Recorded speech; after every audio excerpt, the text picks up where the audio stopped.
The views expressed on the Final Straw Radio do not necessarily reflect those of Asheville FM, Friends of Community Radio, or any of the affiliate radio stations airing the show. Airing first on WSFM LP 103.3 in Asheville, North Carolina, this is The Final Straw, and I'm Burso Goodness. This show will later be archived at thefinalstrawradio.noblogs.org, and you can email us with questions or suggestions at thefinalstrawradio@riseup.net. Also, if you're interested in rebroadcasting any episode or segment, you're free to do so. Just send us an email and let us know. You can find radio-friendly versions of the show of 59 minutes in length by visiting archive.org and searching for the collection called The Final Straw. If you care to, you can send us letters at The Final Straw, care of Asheville FM, 864 Haywood Road, Asheville, North Carolina, 28806.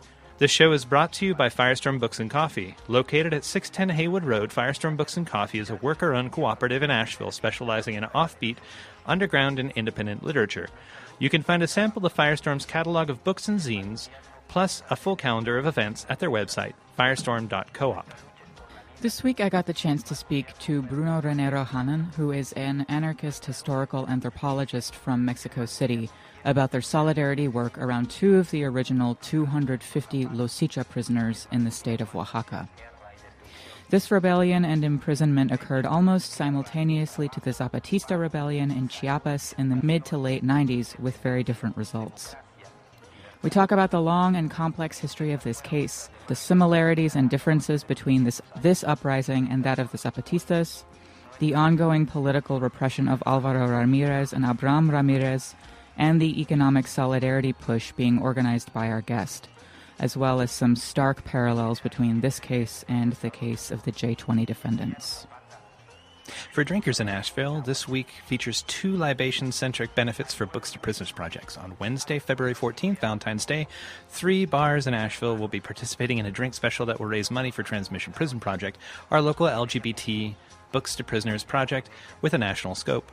You can visit the Crow and Quill in Lexington, the Lazy Diamond around the corner in downtown, or the Double Crown on Haywood in West Asheville on Wednesday for more details.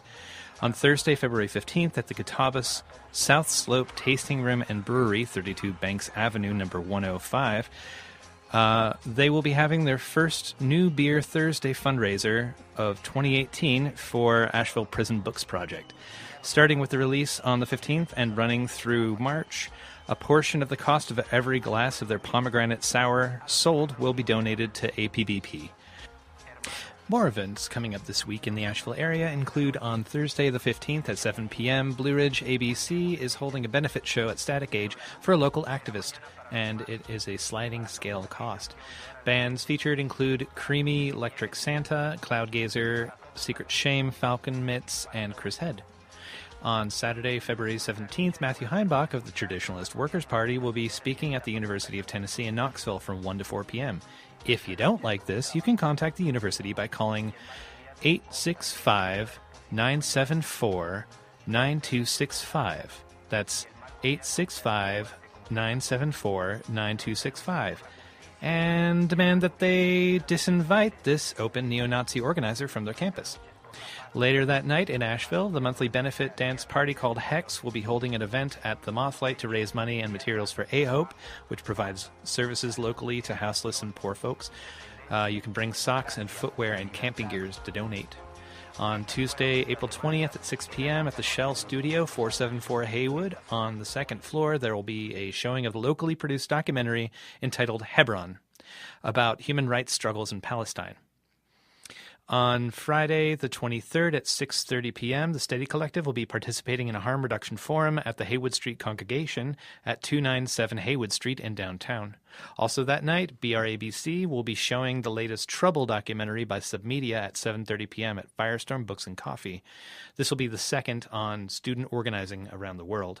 Finally, on Saturday, the 24th, 9 a.m. to 3 p.m. at Rainbow School, 60 State Street in Asheville, there will be a really free market organized by the Blue Ridge General Defense Committee, or GDC.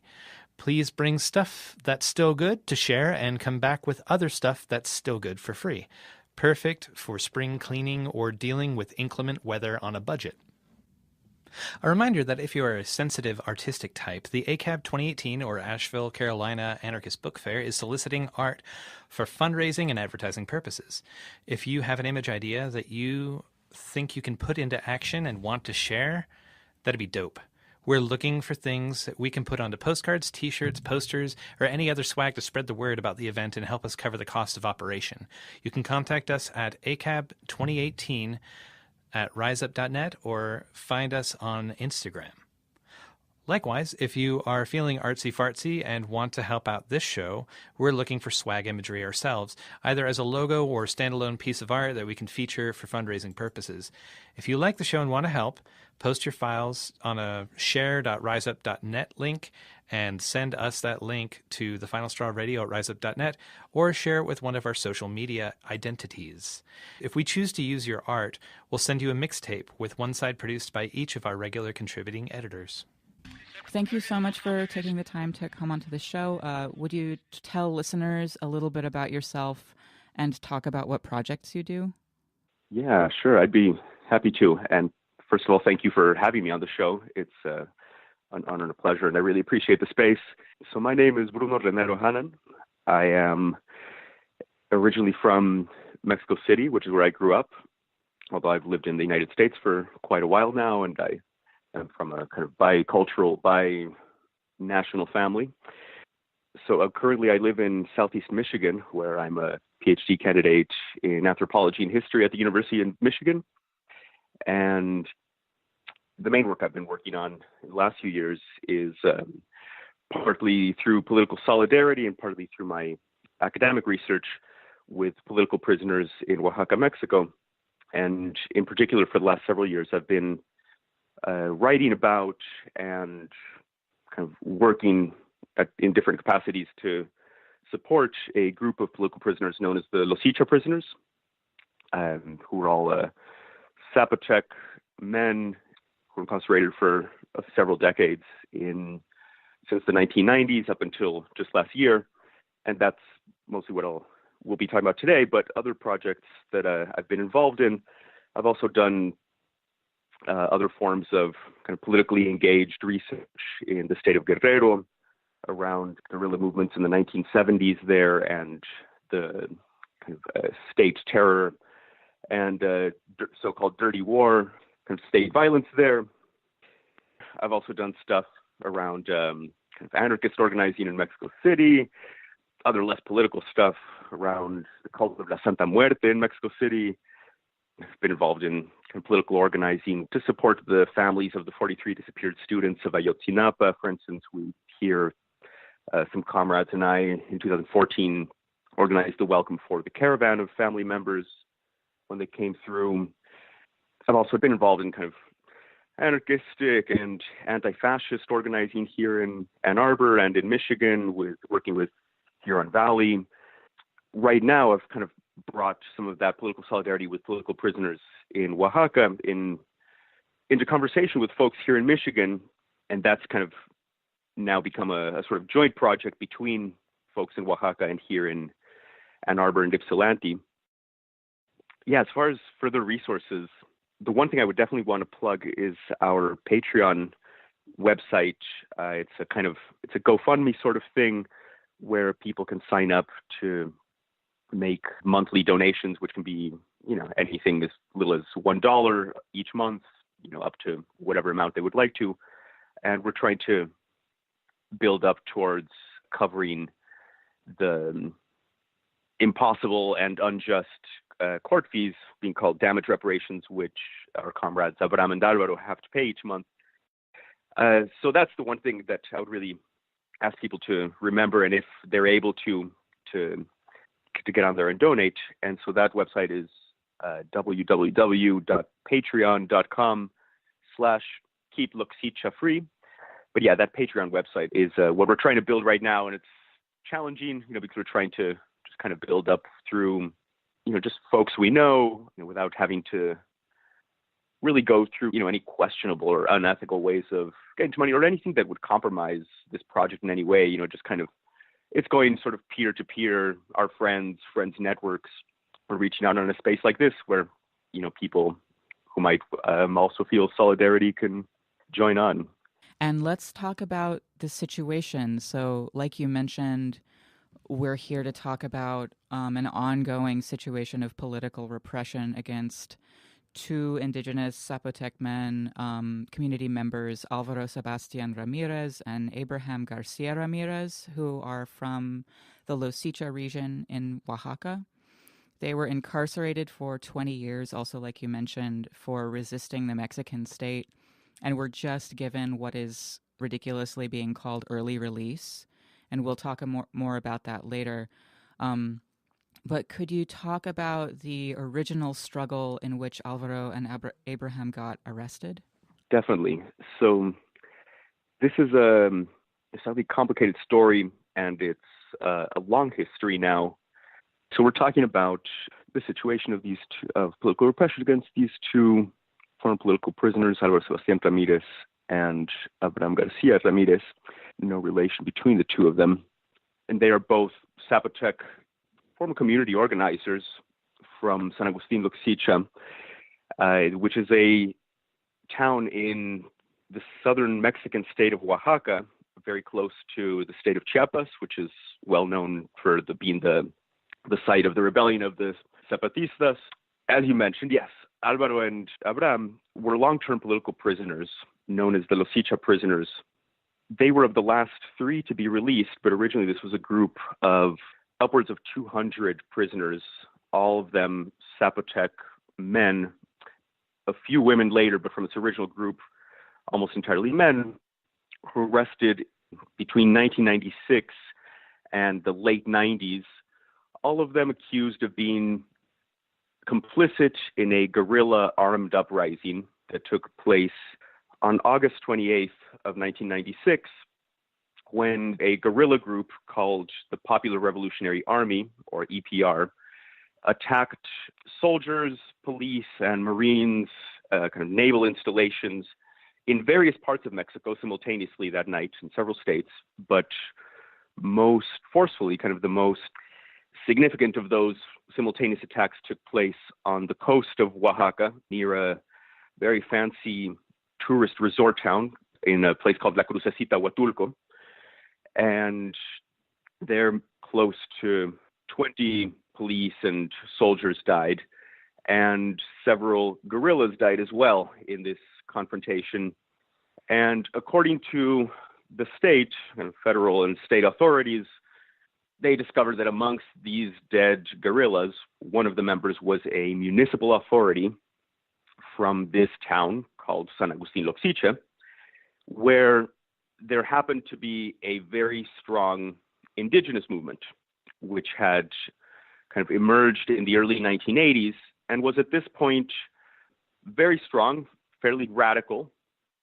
And Alvaro and Abraham were both members of this movement that was largely organized around this indigenous organization called the Organization of Indigenous Zapotec Pueblos, or Communities, which formed in 1984. So in 1996, when the guerrillas of the EPR attack soldiers and police, the state ends up basically pointing their finger at this entire region of Zapotec communities, all within the fairly large municipality of San Agustin Loxicha, and basically uses that guerrilla uprising as an alibi to crush this strong indigenous movement that had been growing for the previous 10 years in this area. So there's various ways to answer that question then of why are Alvaro and Abraham in prison? What was the original struggle? So part of that original struggle that landed them in prison was their many years of activism and organizing within the OPIZ, the Organization of Indigenous Zapotec Pueblos in and around Loxicha. Alvaro had also been involved in the democratic teachers' struggle of Oaxaca since the early 80s. Abraham had been involved in other leftist organizing prior to that as well.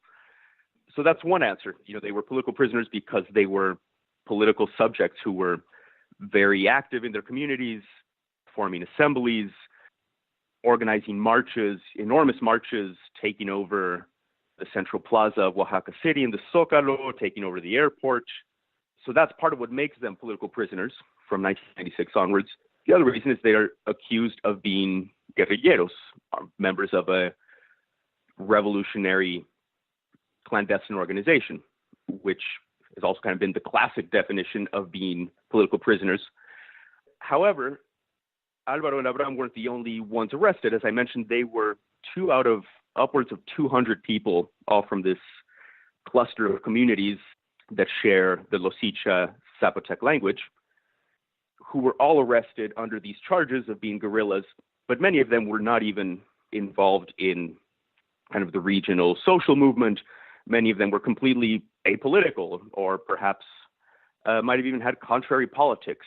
The point being that in the kind of witch hunt that took place there in the aftermath of the EPR attacks, people were just rounded up kind of randomly at times. It was really a situation of state terror that happened there in San Agustin Loxicha kind of from late 1996, with the militarization of that region, with the beginning of the mass arrests that led then to this sort of locally well-known story of the Loxicha Prisoners. So militarization, mass arrests, kind of explosion of paramilitarism, a return of violence, executions. So in addition to the prisoners, there's also a situation of executions, disappearances, rape. You know, it was really a horrific situation, this place that didn't end up getting a lot of attention for many reasons at the time. It got some attention, but nothing in comparison, for instance, to the attention that the Zapatistas were getting in Chiapas at the time. And partly that has to do with kind of the complicated reputation of the EPR, this guerrilla movement that has its origins in the late 1960s and the 1970s in other parts of Mexico, central Mexico, also through kind of coalitions and alliances, its roots in the state of Guerrero. Going back to this original question, what was the original conflict then that got Alvaro and Abraham to be long-term political prisoners? And at that, having just gotten out in 2017, they were in fact, that I know of, the longest ongoing cases of political imprisonment in Mexico and that I know of. I don't think that there was any political prisoner in Mexico in the 60s, 70s, 80s that was in for 20 years or even close. Thank you so much for that incredibly detailed answer. Could you talk about just what they were officially charged with by the state? I just remember seeing Alvaro's statement, his recorded statement on It's Going Down about, you know, I was charged with this and this and this and this, and it was just this amazing, you know, long list of charges. Yeah, so definitely I recommend for folks to check out that video. It's like 3 minutes, especially if you speak Spanish. Even though Alvaro was just reading from his letter, he's a very charming person. I think it's cool to be able to hear his voice, and for me it was special to produce that video and to be able to see it, because having known him for upwards of 6 years now, it was the first time that I'd ever been able to film him or take a picture of him or use a audio recorder while talking to him, even though we've had this kind of relationship of interviewer, interviewee for half a decade.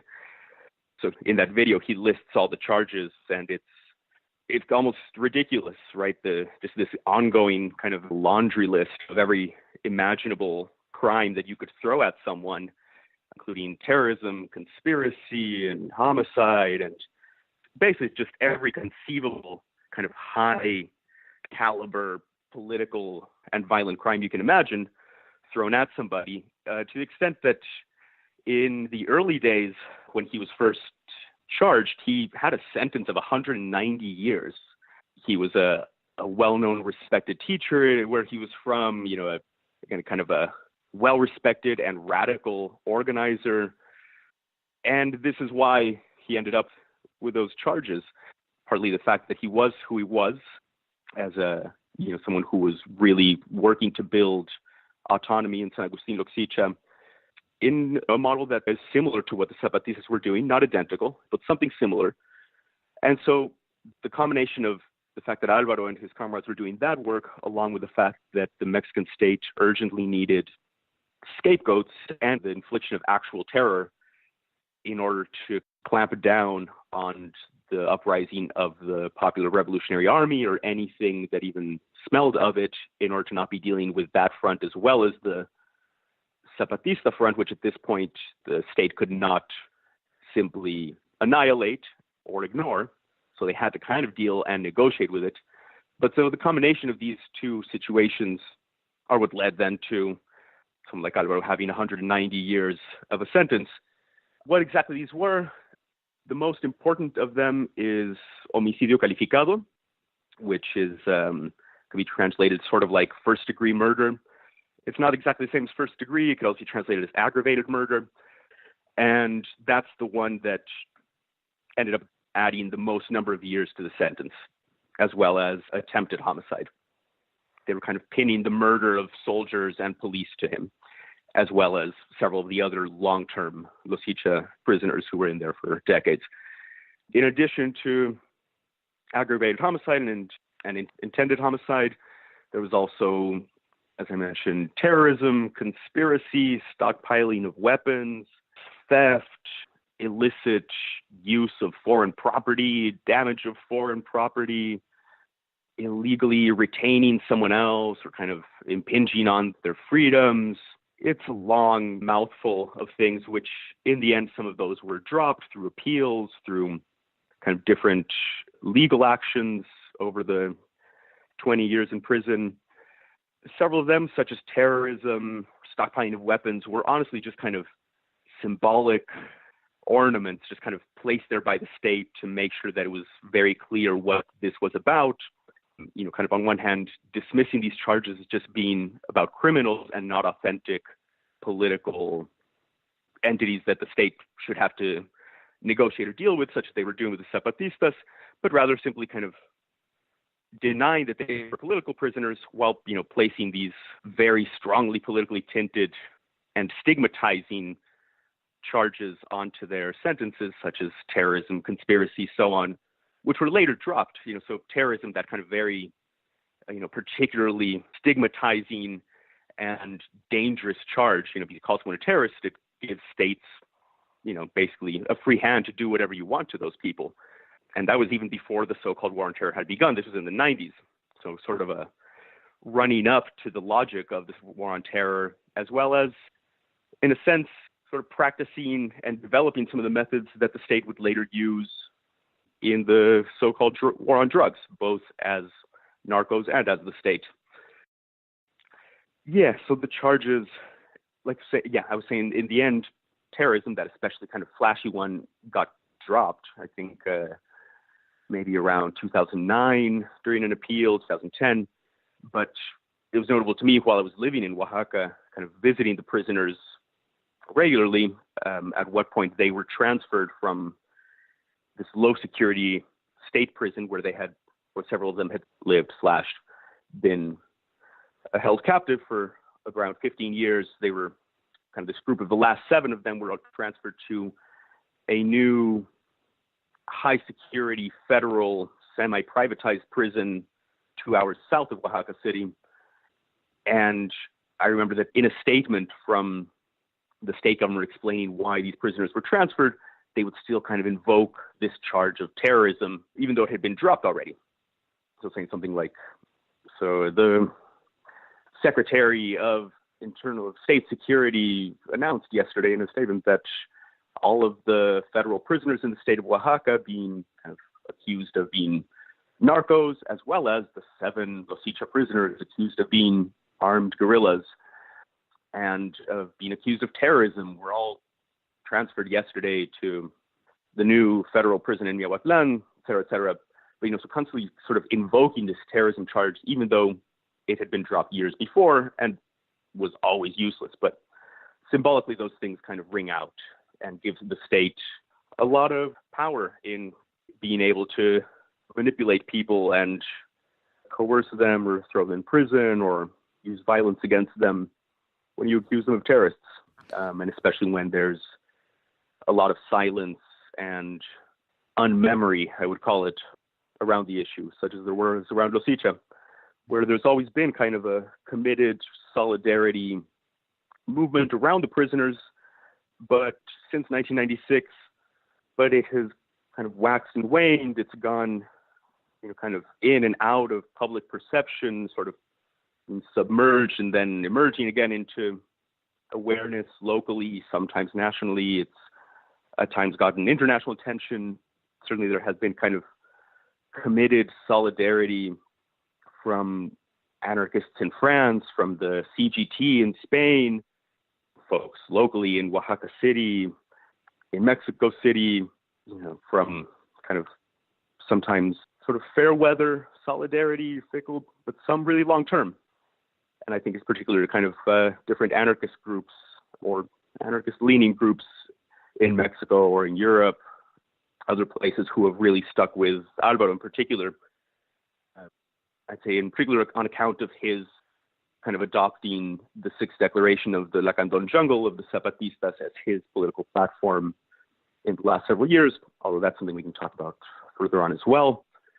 As you were talking, I was thinking about, just this aspect that the state has, which is a kind of toxically manipulative, especially with the stigmatizing charges that you were talking about, like terrorism, which, I was interviewing somebody some time ago, and they said something like the war on terror is a war on an emotion, which is something that is very, very difficult to contain and very difficult to define, and something that, even though the charge was dropped, is something that follows these folks around forever, which I think is the nature of the carceral state and is, perhaps will sound very familiar to people who have been even keeping half an eye on some sort of high or not so high profile political repression cases around the world. And you did answer the question that I had to some degree, which was I was going to ask about what has solidarity endeavors been like throughout their incarceration, and what kind of media attention have they gotten. And I was wondering if you had any other words about the fair weather nature of support for the Loxicha prisoners. I think you're absolutely right in thinking that one of the aspects of what the state does in kind of manipulating and coercing, particularly in kind of some of its most egregious ways through methods or strategies such as a war on terror or war on drugs. So you mentioned that someone you interviewed once said that it was like a war on an emotion. I would think it's almost a war of emotion against ghosts. And, we could, not that one metaphor has to exclude the other, but I think kind of that you need the emotion in order to animate the war, to allow it to happen. And in order to have the emotions, you need the ghosts, right? And those are things that can be based on, illusions of things that are actually there, things that can be made up. And I think that toxicity is also a really important concept when thinking about state violence, that, especially kind of the most directed state of exception-y violence really depends on kind of ideological toxicity. It strikes me as relevant to the Loxicha story. The Loxicha story I've come to know it, there's the pre-96 Loxicha story, which is politically, let's say, kind of the story of the growth of an indigenous movement. And then the second half is also the story of kind of a community or a cluster of communities dealing with state violence and political stigma, that is particularly kind of took its most direct form in the formation of this group of people that became known as the Loxicha Prisoners. As I mentioned, some of them were kind of highly politicized, even radical political subjects, organizers, militants. Some of them who became part of this group of hundreds of political prisoners were completely non-political or political in ways that you wouldn't think would get them in prison for being leftist insurgents, right? But almost all of them were indigenous. Many of them spoke very little Spanish. So this was partly a manifestation of kind of structural racism and classism in the Mexican political, legal, carceral system. The Mexican prisons are full of poor people, indigenous people, innocent people. Not that I think that innocent or non-innocent is kind of a formula that works to put people into cages. I don't think you should put people into cages. But this is kind of one of those lines that people inside those cages, the prisoners themselves, would say to me. It's like the prisons are full of poor, full of indigenous, full of innocent people. Those kind of their thinking. So in any case, you get hundreds of people thrown in there.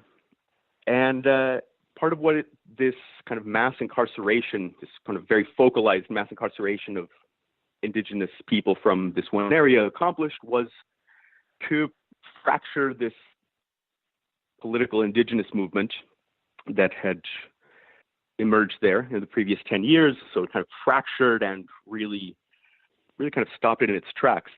The state is very good, especially, the Mexican state has always been great at kind of causing infighting. It's good at infiltrating social movements.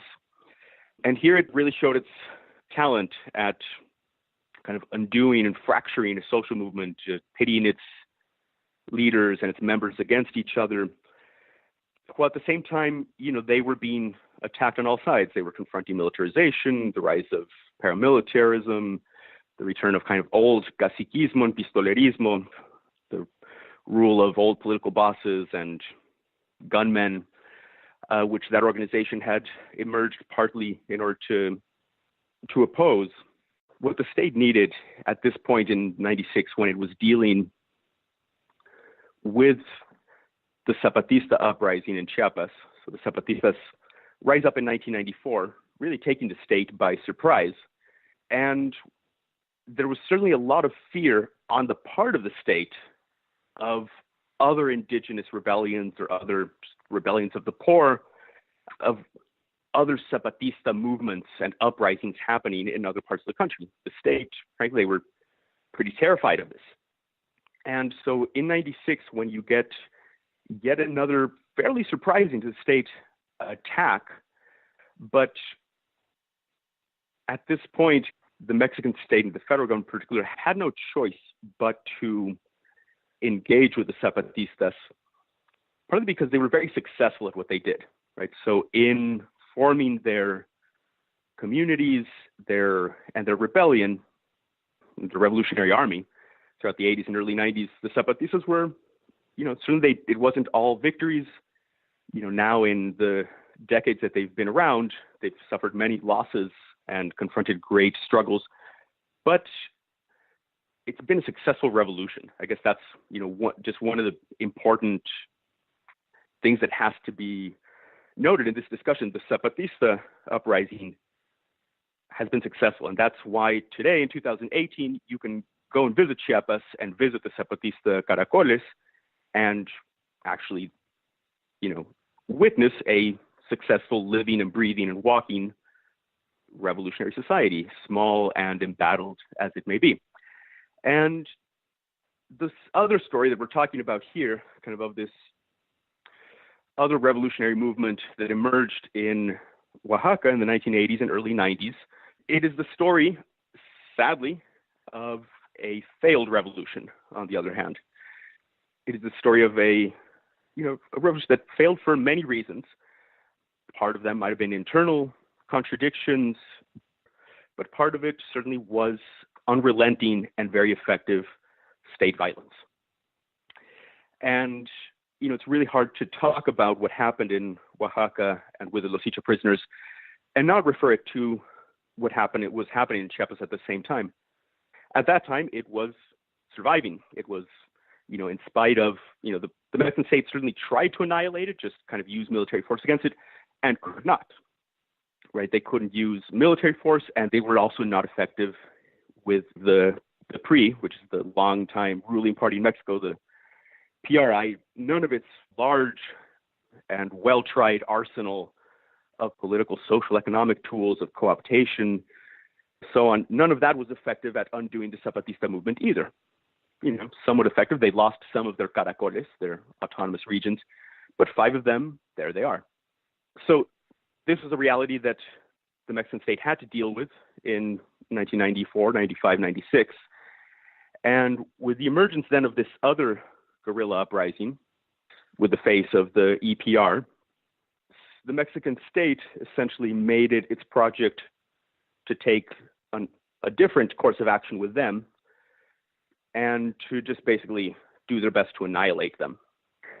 So because of how well the Zapatistas had grounded themselves, the state was kind of negotiating with them and refused to do this on two fronts. So they said, okay, we're going to recognize the Zapatistas as a political entity. We're not going to say that specifically, but we're at the negotiating table. By 1996, you have the state negotiating with the Zapatistas over potential constitutional reforms that would recognize indigenous autonomy.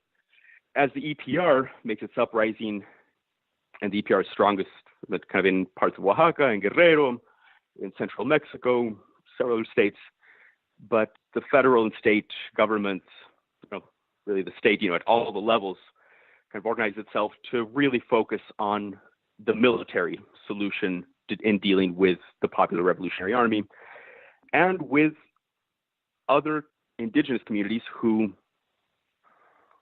may or may not have been involved, may or may not have sympathized, but where there was simply any risk of that. And so that's partly the Loxicha story. Yes, there was some presence of this revolutionary movement, the EPR, but in throwing so many people, including quote-unquote innocent people, into prison, part of what you get is this kind of social punishment. Doesn't matter whether you were in or you weren't, doesn't matter whether you knew or you didn't. It was here, it was around you, so you're all going to prison. Or, it's kind of a bit of a random act. Some of the high-profile prisoners in this group, the Loxicha prisoners, were all of the municipal authorities. So essentially the entire democratically elected local government of the municipality, and it's worth noting in Oaxaca, the majority of local governments or municipalities, which is like more than 400 of the 500 kind of municipal political entities, sort of like counties, or the equivalent thereof, are ruled through what's called usos y costumbres. It means that indigenous communities at the municipal level can determine their own way of electing their local authorities. And in particular, it also means that they do that to the exclusion of political parties. So this is how the authorities in Loxicha had been elected. That this is a practice that had been happening pretty much always in the indigenous communities in Oaxaca, but which had only become something that was constitutionally recognized 1 year earlier in 1995 as part of the efforts of the state here, kind of at the Oaxaca state level, which is Mexico's most indigenous state. It was kind of their effort to try and placate the indigenous communities by kind of throwing them a bone in the form of recognizing autonomy to a limited extent. And so obviously it's not coincidental that this is just 1 year after the Zapatista uprising. I was really curious about the relationship between the Loxicha uprising to the Zapatista revolution, and you spoke to that really, really eloquently, and I thank you for that.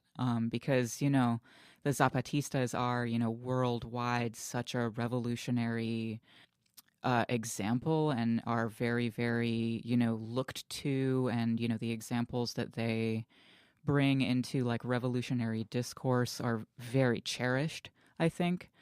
And I think that like it's a really poignant situation to me when I'm hearing you talk about it, because these two things were going on so concurrently, and one of them is way more lower profile, and the one that's like way more lower profile, somebody, was in prison for 20 years. It's very poignant to me that these two things were happening simultaneously. But yeah, I thank you for talking about that. That wasn't really a question. It was just a reflection. Well, I can actually say one or two things more about it. Please do. I definitely, for one thing, I wouldn't want to make it sound like it's in some way the Zapatistas' fault that the Loxichas and the indigenous movement in Loxicha kind of was dealt a harder hand, or at least kind of ended up, I wouldn't want to kind of say, oh, well, because the Zapatistas were getting all this attention, people in Loxicha were screwed over. A way of understanding the different forms of attention they got, but, it's very much to its credit, I think, that the Zapatista movement is still there today. And I think it's probably to their credit in the sense that they really knew how to organize. It's why they're there now. But yeah, I did want to say something more also about kind of the more substantial versus fair weather forms of solidarity.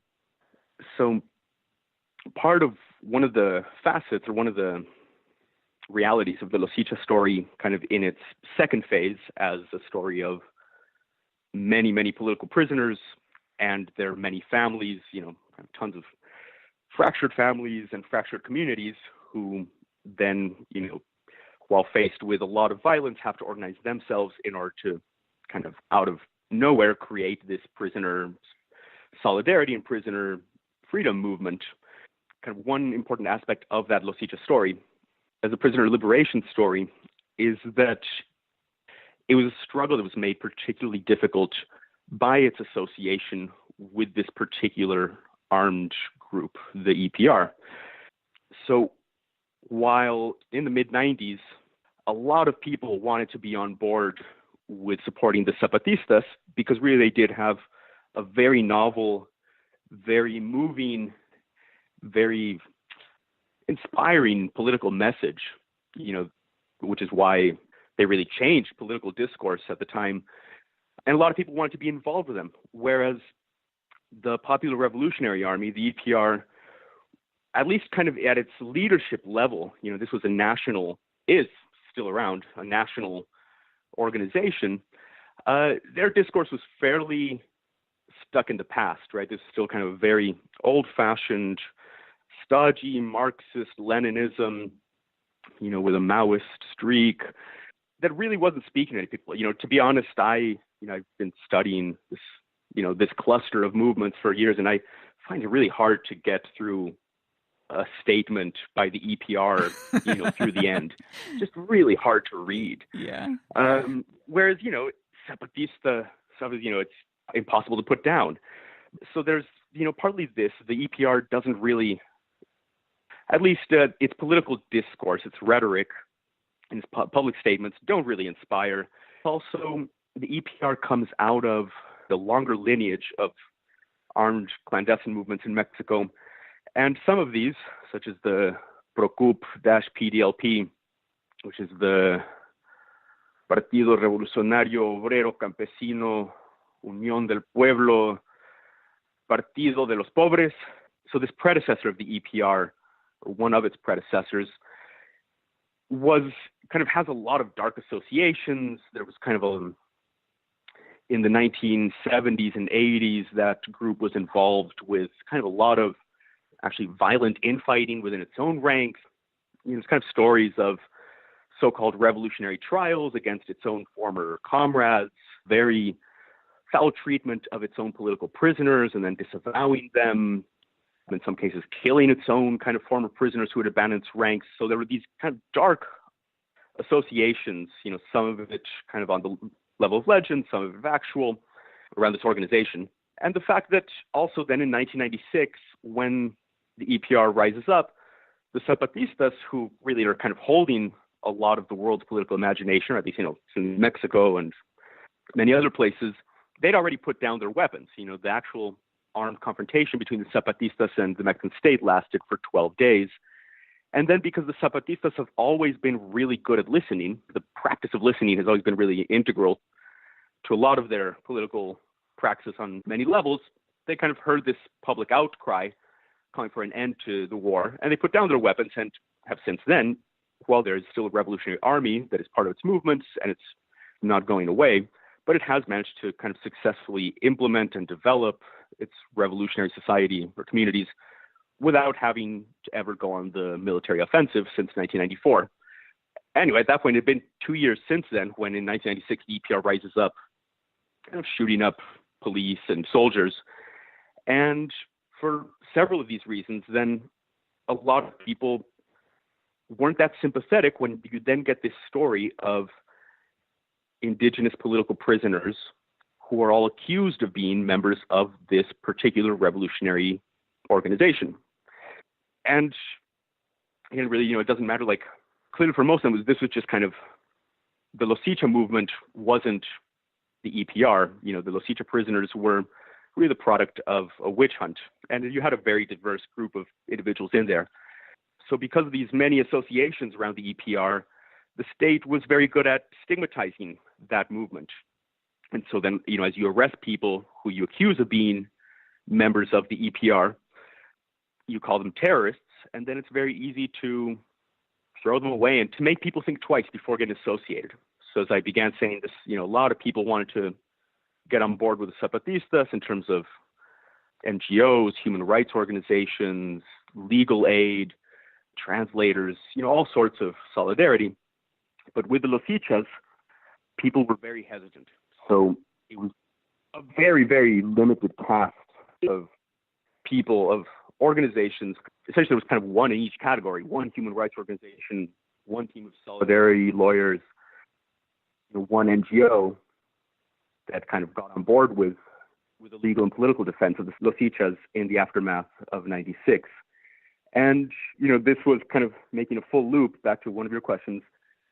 I think this is really one manifestation of the state being effective at using toxicity and stigma as it needs to, and so here, because of its political needs, it was essentially effective at stigmatizing an entire community, kind of racialized stigma, such that for years, young men or just adult men from Loxicha would never say they were from Loxicha. To this day, people will say they're from the coast or any other town, but people just won't identify as from Loxicha because it's very dangerous. And nobody wants to get involved in anything that smells of Loxicha, much less EPR, because as late as 2007, whatever you can say about the EPR, the truth is that its own militants are still being disappeared by the Mexican state. So effectively, to kind of be branded as EPR is to be branded as someone that the state might very well disappear, or at the very least throw into prison for years. Became a very, very toxic accusation. And that's kind of one of the byproducts of this whole conflict of the Loxicha crisis. You're listening to our conversation with Bruno Renero-Hannan about this situation regarding Alvaro and Abraham Ramirez, no relation between the two, who are two out of the 250 original indigenous people arrested in the Loxicha region of Oaxaca in the mid-90s. If you'd like to hear a 45-minute edit of this interview, you can visit archive.org and search for the Final Straw Radio collection. We'll be back with the rest of the interview after a short musical break. What you're hearing right now is Gabilonia with her 2012 release Abuso de Poder. Shout out to Submedia's hip-hop podcast Burning Cop Car, which is where I first heard this track.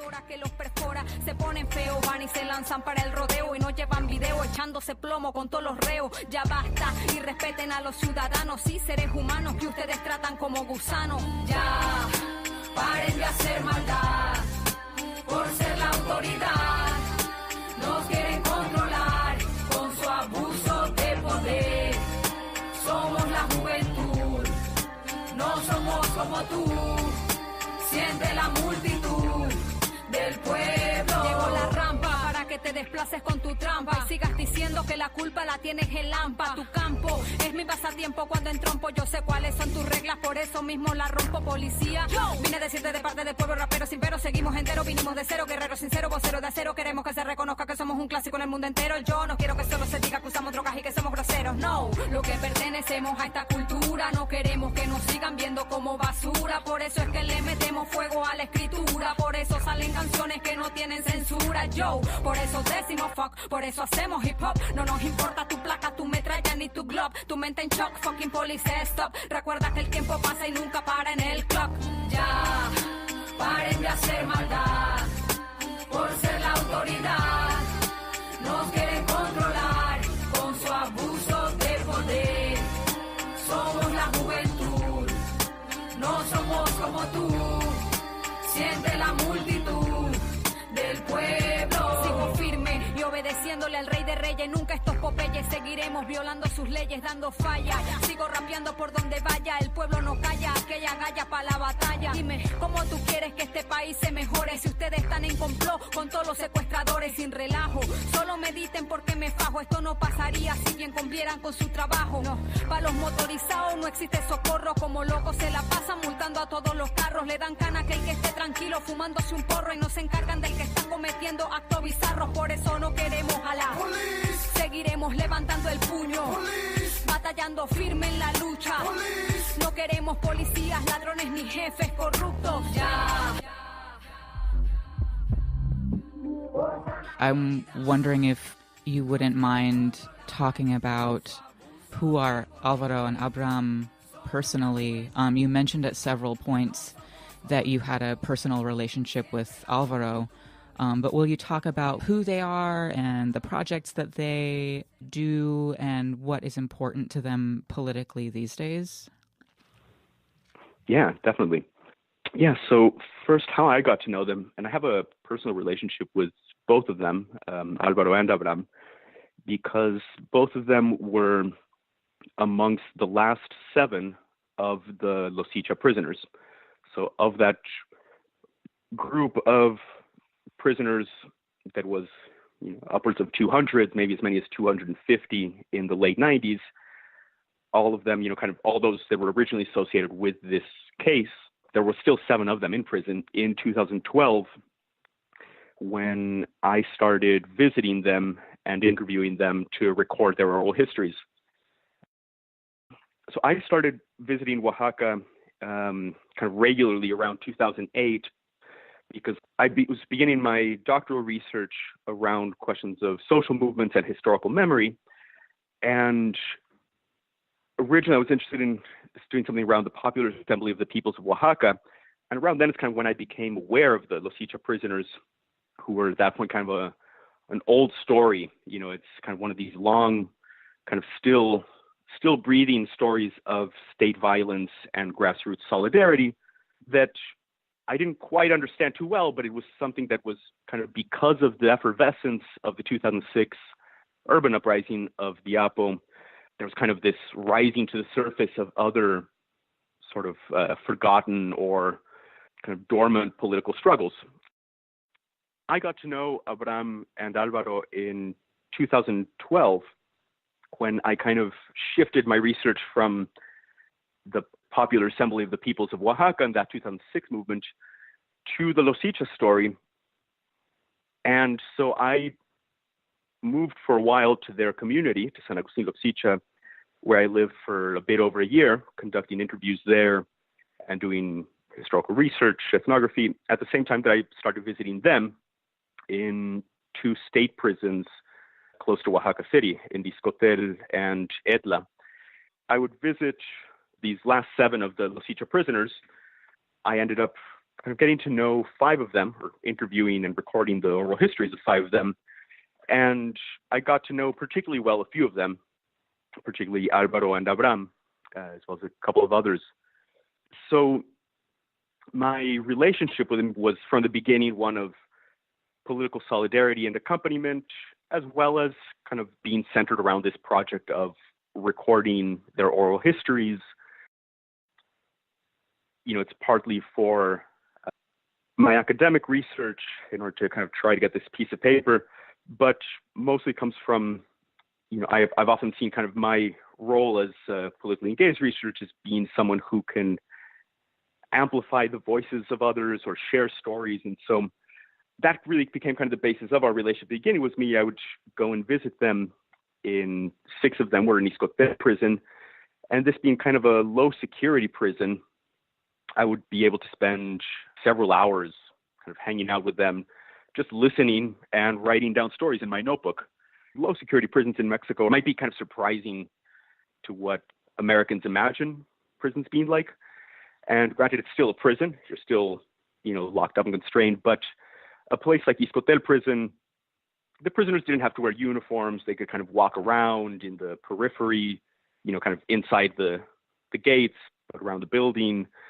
And the Loxicha prisoners, having been there so long, kind of when I got to know them, they'd already been there for like 15 years.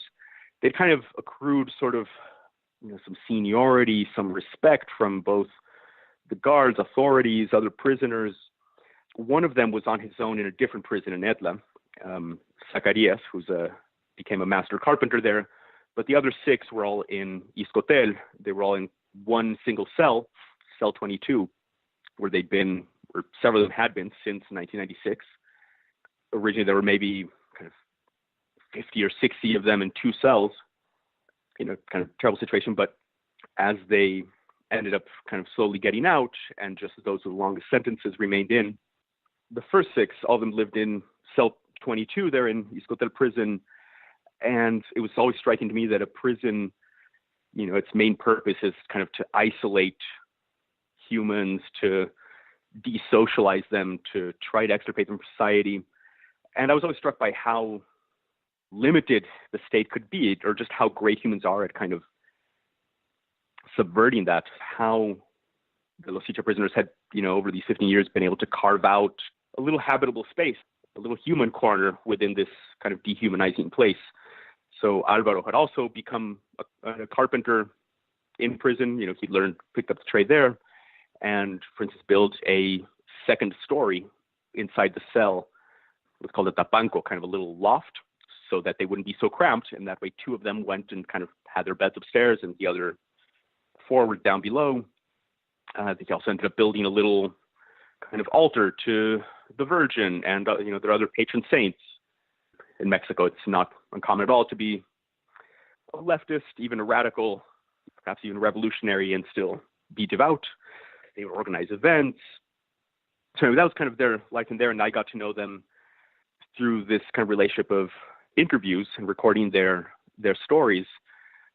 The first time I got to know Alvaro actually was in the context of a forum that was organized by a collective called La Voz de los Zapotecos en Prisión, which is a collective that Alvaro was part of, some of his relatives, and other supporters. And so they, in conjunction with La Red contra la Represión, the network against repression, which is kind of part of the Zapatista network. And so they collaborated to make this forum kind of about Alvaro, or for him, in solidarity with him, as well as other political prisoners in Oaxaca, in Chiapas.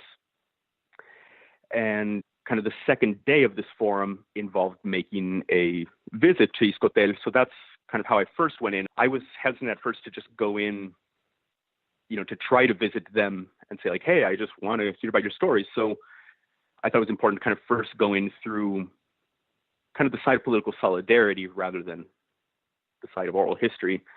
And so my first encounter with Alvaro was in the context of the second day of this forum, when about a dozen of us, so including some members of his collective there, his relatives, and then a few other kind of anarchist-leaning comrades from Mexico City, from Chiapas, Zapatista supporters, who ended up going in, and to my surprise, we ended up having a forum or seminar, sitting in a circle discussing politics and prison with Alvaro himself inside the prison. Never really expected that something like that could happen. So that to me was kind of one of my early lessons in what effective prisoner accompaniment and solidarity looks like. Let me tell you about them as well and my impressions of them. So of those last 7 Loxicha prisoners who were in when I got to know them in 2012 and started working with a few of them, the first one I got to know was Alvaro, and he's the one I've gotten to know best so far. And it's partly because his political project and his views align the most with mine. And I've just found him to be a very inspiring and inspired political collaborator and interlocutor, and someone I've learned a lot from.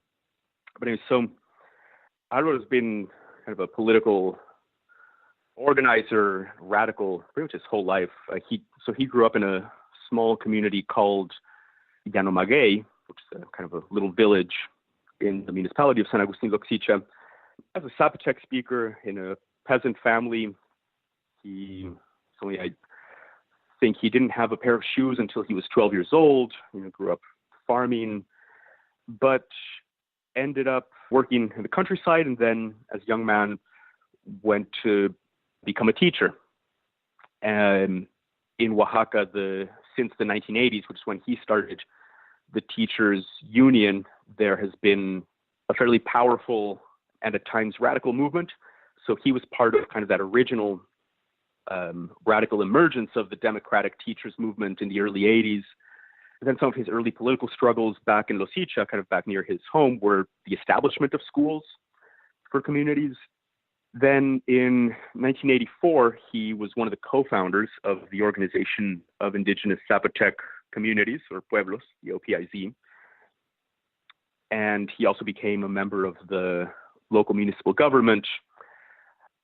So from kind of the mid-80s to the mid-90s, Alvaro basically dedicated himself full-time to becoming an organizer. And so this meant organizing the communities of Loxicha politically, internally, often to kind of really try to break the power of caciques and pistoleros, kind of like political bosses and gunmen in the region. Loxicha was a place where political violence was really rampant. There was a lot of land theft. Peasants were really badly exploited by kind of middlemen purchasers the coyotes who would buy their coffee, this kind of coffee growing region. And so some of Alvaro's early struggles with the OPIZ were to kind of try to combat some of the biggest problems in the communities, which were kind of poverty and that political violence and marginalization. He ended up being an important figure within the OPIZ through the 90s, and up until he had to go into hiding once the persecution of the movement began, particularly in earnest, although he'd been in hiding and kind of living a partly clandestine life in the past before. And then he was arrested in 1998, as he mentions in that video that's on the publication on It's Going Down. He mentioned that he was detained in mid-December in 1998, but then it wasn't until 11 days later that he was actually presented at a prison, and this was because for 11 days he was disappeared and tortured by the authorities who were trying to force him to make false confessions, to denounce his comrades. And this was something that happened frequently with many of the arrests and detentions of people from Loxicha. Many cases of torture and of kind of forced confessions, signing hundreds of blank pages. So then I was later sent to state prison in Etla, where he stayed for many years. He was a victim of an assassination attempt there several years later. And then he was transferred to Iscotel prison, where most of the other Loxicha prisoners were. That's where I got to know him. At the point when I got to know him, he had got kind of a new political phase and he was by then the most politically active and most radical of them. I think several of the others were perhaps experiencing kind of political burnout after so many years of struggle, of different failed options. And I think Alvaro also suffered from burnout. That's something that I'm sure is common for prisoners in general. But at this point, Alvaro was kind of going through a kind of political reanimation that had been probably brought about a few years before, when he became really invested in the project of the Zapatistas, and particularly that is explained in the Sixth Declaration of the Lacandon Jungle.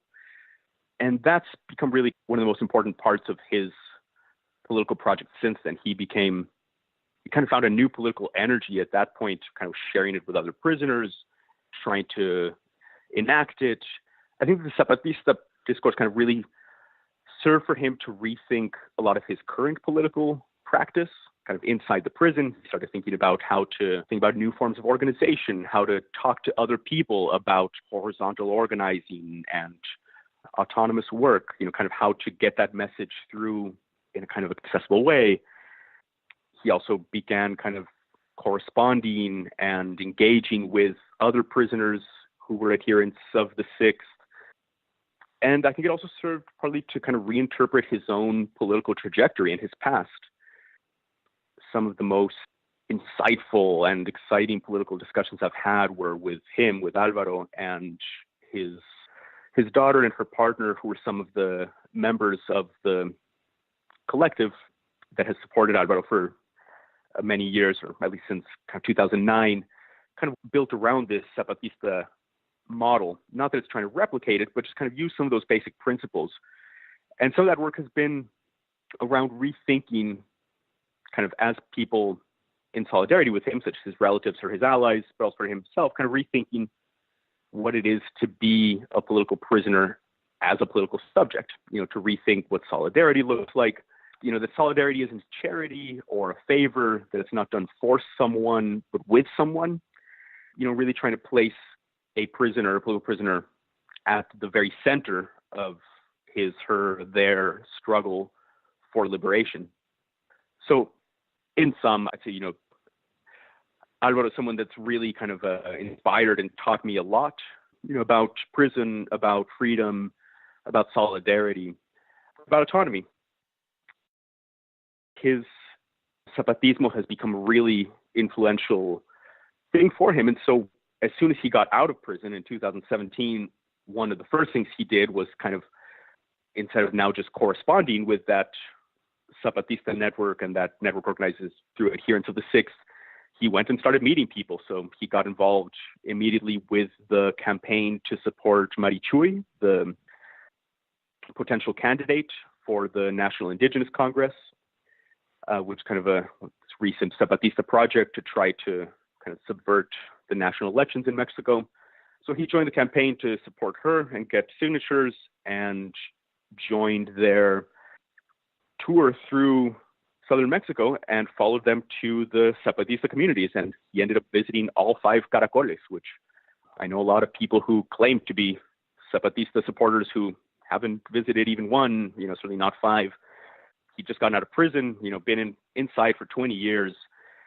And that's a scary moment for a lot of people who are getting out of long-term incarceration. People are often very kind of flustered, maybe kind of scared, suffering from some trauma. He certainly had no money, but he somehow just made it work. And then I can tell you about Avram.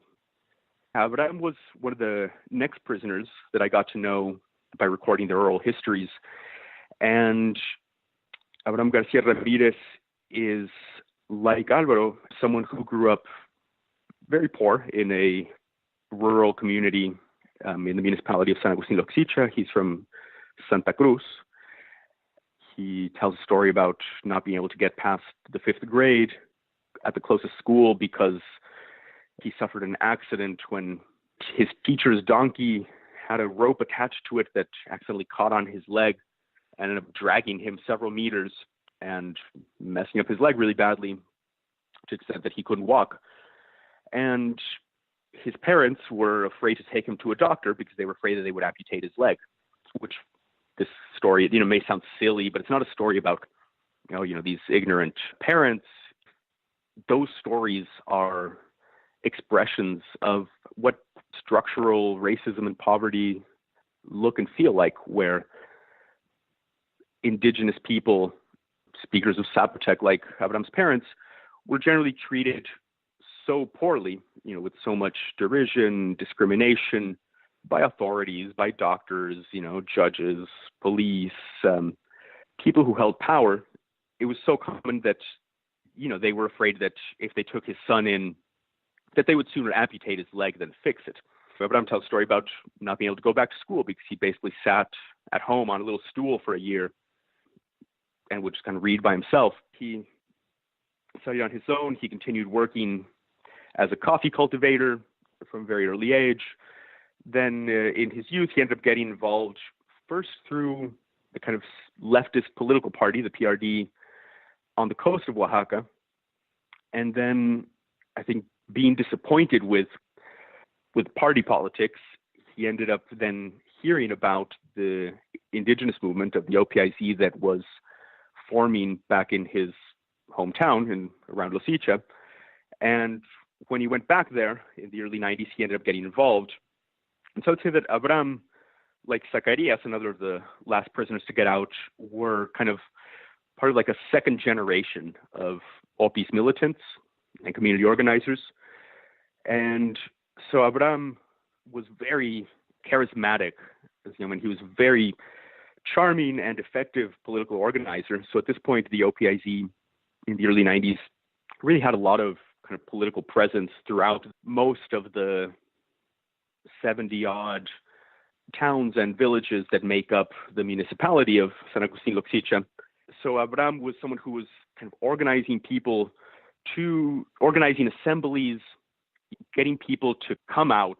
The things he would do would be to organize the communities internally to kind of counter an absence of the state in many places, to be able to deal with problems on their own, whether it was questions of domestic violence. The OPIZ was organized, like Abraham would say, okay, if we've got this problem, how do we get to the root of it? This led to women organizing themselves and saying that alcohol was one of the biggest problems behind domestic violence in the communities. And so many communities ended up banning alcohol. Enacting that kind of local change was part of what these organizers, including Abraham, were doing, as well as in some cases organizing to make demands of the state, whether through negotiating with the state itself at points or organizing enormous marches of hundreds, sometimes thousands of people to take the highway and march to Oaxaca City, 4 hours to the north, or to occupy the Central Plaza in Oaxaca, to take the airport. And so then by 1996, when the EPR uprisings happened, Abraham was certainly kind of a well-known organizer. And, certainly kind of the state had its eye on him because he'd been one of the important organizers in taking, like I mentioned, the plaza in Oaxaca City, the airport. So it was very easy to pin the guerrilla accusation on him, as well as many others who were kind of well-known activists or organizers with this organization of the OPIZ. By the time I got to know Abraham as another of the long-term prisoners who'd been in for, decades, he was always struck me for being extremely humble. I'm not sure if that's the most flattering thing. It's not necessarily like a quality you would find in you mentioned he's like very charismatic and very charming, and humility is a really interesting kind of character trait to go along with those two things. I don't often find that. One of the striking things about Abraham is that he is humble, and you're right, that is sometimes an unusual feature in charming or charismatic figures. But that's, I think, one of the things that's notable about indigenous and peasant movements in a place like Mexico. I was always struck by kind of the motto or the principles of the organization that Abraham and Alvaro were militants in back in the 80s and 90s. The OPIZ, their three core principles were discipline, honesty, and humility. And you think, okay, discipline and honesty are like pretty standard fare, maybe the values of activists, maybe even revolutionaries, but humility is not something you often find in the kind of espouses value of revolutionary movements. But that, I think, is certainly kind of an expression of the fact that this was a peasant and indigenous movement rooted in the countryside, and humility is something that's really highly valued in the communities, and something that someone like Abraham certainly really lives by. By the time that I got to know him better and was recording his stories, he was not as politically involved at that point. He was a bit more focused kind of on his legal case. Well, he had a baby daughter. He'd separated from his previous partner in prison and met another partner there. This was, at that time, a co-ed prison. And they had a baby daughter who was born there in prison. In fact, grew up there first couple of years of her life. And that was really kind of the main focus of his attention at that point. Now, currently, since he got out in 2017, he's returned to some of his organizing, but kind of at a very local level. I think he's been readjusting to life on the outside slowly, but he's been living in a shelter that was one of the material gains, you could say, of the Loxicha Prisoners movement. He eventually managed to extract this shelter from the state in a concession in the early 2000s, where now several families who were victims of state violence in Loxicha now live. It used to be kind of mostly for families of prisoners to be able to stay in Oaxaca while they visited from Loxicha. But anyway, now kind of people who were victims of violence in different forms now live there, and Abraham and Zacarias are both living there. And Abraham has kind of taken it upon himself to reorganize this space where you've got dozens of people living in order to make it a little more comfortable and clean and pleasant for the people living there. And on that, he's also working, trying to support himself and his family, his wife who's still in prison, and his smallest daughter who's 5 in school. So he's weaving baskets, support himself like that, trying to help his comrade Zacarias to set up a carpentry workshop. And that's what he's up to these days. Kind of the reason, or one of the reasons that we both are talking right now, is that they are out of prison, but they are being forced to pay some pretty exorbitant fees to the Mexican state for so-called damage reparations. Could you talk a little bit about what they are being forced to pay per month? And, is this a common tactic on the part of the Mexican state for, extracting funds from former political prisoners? Yeah, so Alvaro and Abraham got out finally after 20 years in prison on July 7th of 2017. And so for 20 years, the demand for them and for the other prisoners has always been immediate, unconditional freedom. And finally, they were able to get their freedom, after being robbed of 20 years of their life. But in order to accept it, they had to basically kind of sign on to a really sordid deal where in order to be recognized as being accepting of a quote-unquote early release, because at this point their sentences were around 30 years, and having gone through 2/3 of their sentence and, proven that they are well-behaved or something like that, then they were kind of granted this so-called benefit of being given an early release. But in order to do that, they said, we'll take the release, we'll give you the release, but you have to accept a whole list of conditions. Some of them just kind of being symbolic nonsense, like I promise not to do drugs or commit crimes. But also they had to promise to pay these so-called damage reparations to the court, which allegedly are a way of kind of monetizing the debts that they accuse them of causing. But really, this is just ransom money that goes to the courts. So each of them are being charged slightly different figures, but close to around 125,000 pesos, which is sort of like $7,000, depending on the exchange rate, over the course of 2 years, which translates basically to paying, in the case of Abraham, $250 more or less each month to the courts, and for Alvaro, about $280 each month, which is a ludicrous amount. I mean, I would find it hard to be paying that each month on top of my rent, and frankly, the kind of money that you can come by even as a relatively modestly living person in the U.S. is impossible compared to Mexico. So to assume that ordinary people, not to mention poor people, could pay this in Oaxaca it's unrealistic. Not to mention people from rural communities who happen to have spent the last 20 years in prison and just got out. It's just kind of another slap in the face, right? This kind of added injustice heaped on top of a mountain of injustices, the core of which is 20 years of prison, built, of course, on top of all the injustices that led these people to rising up against the state in various forms or confronting the state, and then being made political prisoners. So anyway, this is just one more injustice.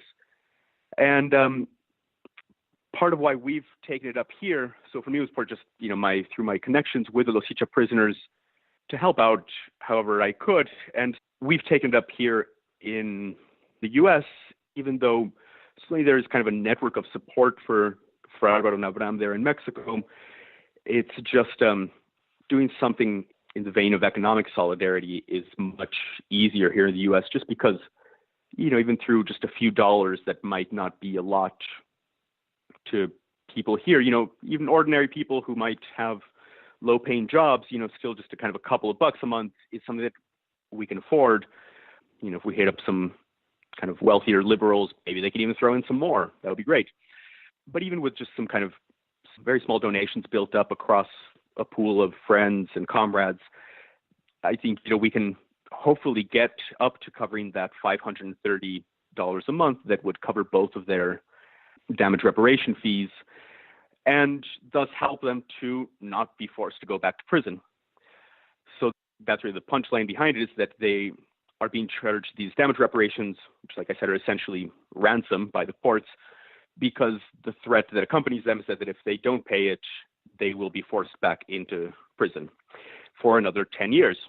So they both realize that this is a threat they face, and they're both very philosophical about it, but it's impossible to fathom, I think, for them, for their families, for their friends, people who know them, that they would go back in for another 10 years for this completely unjust and counterinsurgent political imprisonment. So in a recent statement by Alvaro that's posted on It's Going Down, he makes a declaration of solidarity with the J20 defendants, and he calls the process, quote, an attack against the youth who resist, reveal themselves, and rebel. Will you talk about the parallels between this case and those of the J20 defendants, 59 of whom are still facing decades in prison? Yeah, gladly. So before thinking about the parallels between the Loxicha case and the J20 defendants, amongst the friends and comrades here in Southeast Michigan who have kind of worked with us to start up this economic solidarity project with the Loxicha prisoners, with Abraham and Alvaro, that includes a couple of the J20 defendants who live here in Michigan. And as we started up this economic solidarity project, I was really kind of pleased. I thought it was really cool that these comrades in the J20 defense were keen to kind of help out. And then it struck me that it made perfect sense, right? That you would get kind of really heartfelt solidarity without having to really think about it much from folks who are facing the prospect of political imprisonment with people who are just kind of emerging from it. So the conditions and situations of the two movements are different in many ways. One, right, in the United States during the Trump era, the other one we're talking about in the mid-90s in Mexico. And yet, the parallels are kind of like looking at violence and political imprisonment from opposite sides of a prism. It's sort of like in the case of the J20 defendants, you've got this original group of around 250, coincidentally, 250 people arrested and accused of ludicrous crimes, again, these kind of really symbolically charged, trumped up charges by the state aimed at putting dissidents behind bars and at dissuading people from dissenting against the state, right? So it's, politically motivated use of the courts and of prisons to scare people, right? To inflict a bit of terror amongst dissidents or possible dissidents, because even amongst the J20 defendants, right, it was like very clearly targeted against people who were marching under the banner of anti-capitalism, anti-fascism. But you've also got people who were thrown in there who were journalists, photographers, people who weren't kind of directly involved in protesting. But it doesn't matter. That's part of the message. And similarly in Loxicha, when in the mid-90s, you got, again, in different conditions, but a group of around 250 people who were arrested, detained, sent to prison under these symbolically loaded political charges. And again, some of them were in fact resisting, protesting, organizing against capitalism and the state. Some of them just got caught up in the violence, right? Swept up in the witch hunt.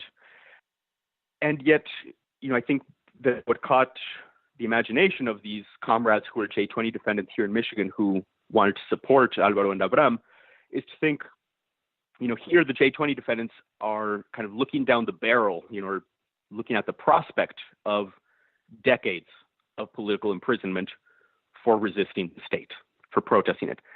And they're looking at these comrades in Mexico from a very different world, but one which also for resisting capitalism and organizing, these hundreds of people did in fact, are now kind of not, instead of looking at the prospect of it, they are emerging from decades of political imprisonment.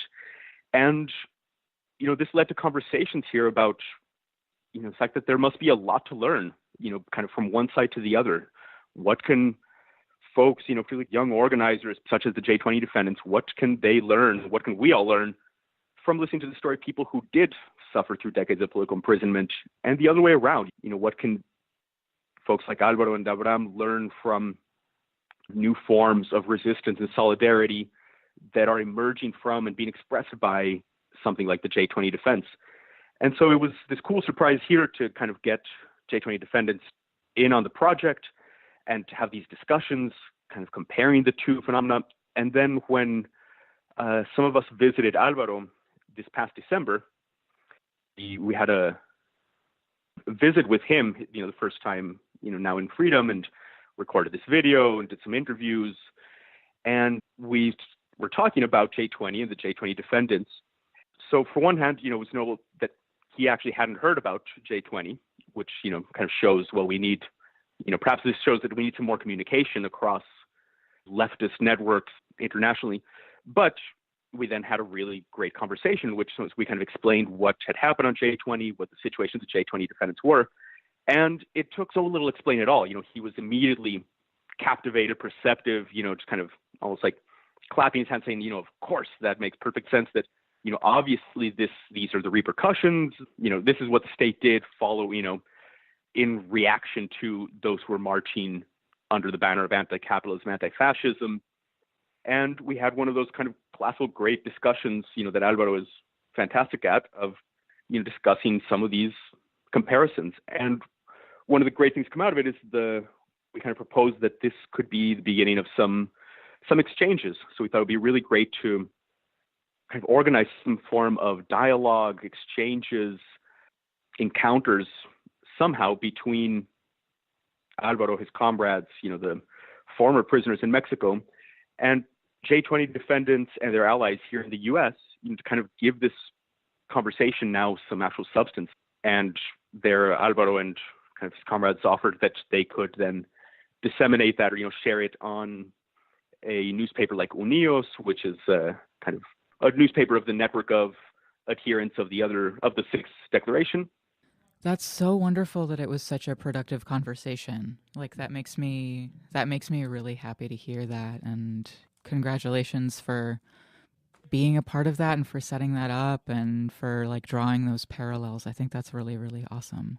Thanks. And out of the conversation actually is where then Alvaro, kind of wanted to send this shout out to the J20 defendants that we recorded that's on that video on It's Going Down. And so I have to confess that last line in the video, which you quoted, where he says that, we recognize this as an attack against the youth that organizes and rebels and reveals itself there. So I was the one who wrote the subtitles on that video. So I was translating his letter, which he wrote out. That's where he's reading from. So the word to rebel in Spanish is rebelarse, que se revela, which would be spelled R-E-B-E-L-A, except he spelled it R-E-V-E-L-A, which reveals itself. Yeah, I knew he meant rebels, and I kind of wondered whether that had been purposeful. So I ended up kind of translating it as both. It rebels and reveals itself. You never know. Was it kind of like a little slip of the pen, or I wasn't, that might have just been, or just as likely that was Alvaro's message itself, that in one word, you both rebel and reveal yourself. I liked it very much, especially in the context of, J20, which was a black bloc, which is supposed to be an anonymous thing that was then like revealed by, police. It was then also, people were doxxed by fascists. People were, doxxed by members of the alt-right. So I found it to be a very, great sort of linguistic insertion. It's like you revealed yourself. That's courageous. You also rebelled. That's courageous. I thought it was really great. I thought it was brilliant.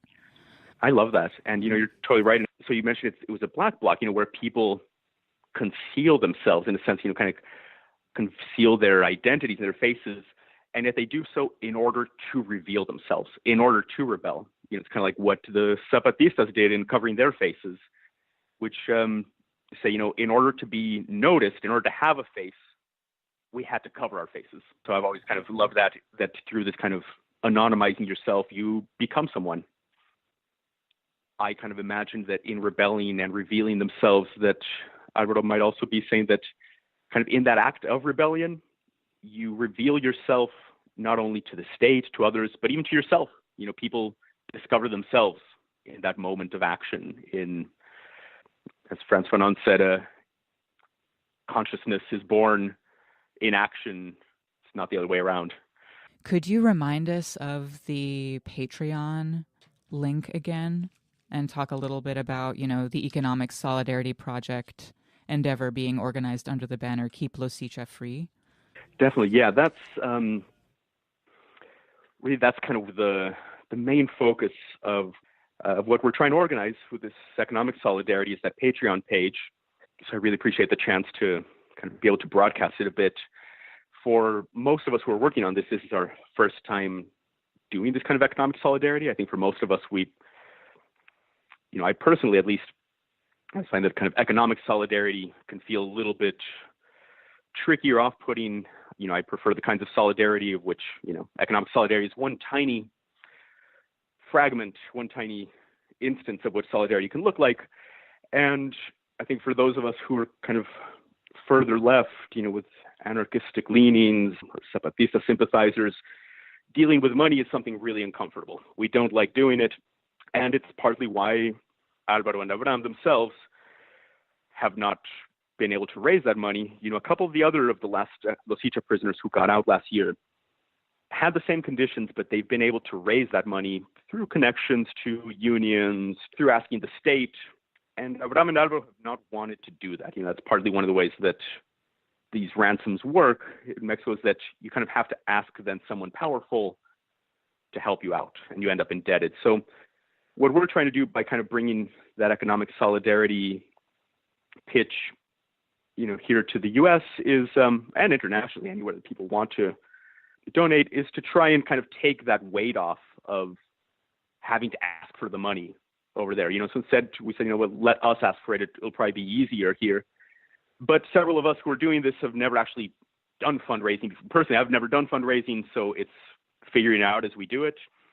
But we thought that one of these GoFundMe type pages would work. And so we thought that Patreon, with its kind of monthly donation system, would work for this. So we're trying to build up to $530 a month. We're currently at $201, so almost halfway there. In the past few months, we've been making this work also by presenting this story at events, just kind of going to events organized by comrades and friends and making a little 5 or 10 minute pitch and passing the bucket. And through that, along with the Patreon, we've been able to cover their payments each month so far. But you can only present so many times, in your local community and pass the bucket. So we're really trying to get this Patreon website to be a kind of self-sustaining effort, such that for the next 2 years, Alvaro and Abraham will be covered and don't have to live every day with this kind of hanging threat the moment you wake up of, if I don't pay this money, I go back to prison. So that's what we're trying to do with the Patreon site. It's www.patreon.com/keeploxicha-free. And Loxicha is spelled Loxicha. You can probably also find it by Googling Patreon and Loxicha. And that's what we're doing. Bruno, thank you so much for taking the time. And I got a lot out of talking with you about this topic. And many thanks and solidarity from here. Thank you so much. I really, really appreciate the space. I appreciate the attention. There's a lot of things that you all could be covering. And so I appreciate that you thought this was important and are willing to kind of open your space, your time for this story. I also thank you to all the listeners. And, again, hopefully what we're trying to do is plug that Patreon website, but it's also, we think it's important to just be having these conversations. I think part of this is, we want to raise that money to help our comrades, but we also think that sharing their story, their testimony, their experience, and our own experiences, making that a conversation is really an important part of building grassroots solidarity and awareness and political education. And yeah, really glad to be a part of the conversation. Again, the support page for these two folks is patreon.com/keep Loxicha free. Thanks so much for listening, and we will see you next time.